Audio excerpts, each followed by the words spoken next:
L&T આજે ફોકસમાં છે। અહીંયા બીજા ત્રિમાસિકના નંબર્સ આપણને અનુમાન મુજબ રહેતા દેખાઈ રહ્યા છે। જ્યાં નફાની વાત કરી લઈએ 15% વધારો છે, તો આવકમાં 10%થી વધુનો ઉછાળો જોવા મળતો દેખાઈ રહ્યો છે। પણ માર્જિનની વાત કરી લઈએ 10%ની સાથે ફ્લેટ રહેતા દેખાઈ રહ્યા છે।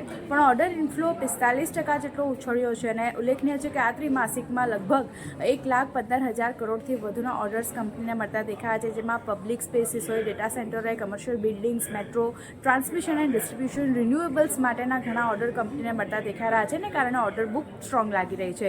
ઇન્ટરનેશનલ ઓર્ડર્સ બુકની વાત કરી લઈએ તો 75,561 કરોડની આસપાસ રહેતા દેખાયા છે, જે કુલ ઓર્ડર ઇન્ફ્લોના 65% અહીંયાથી રહ્યા છે।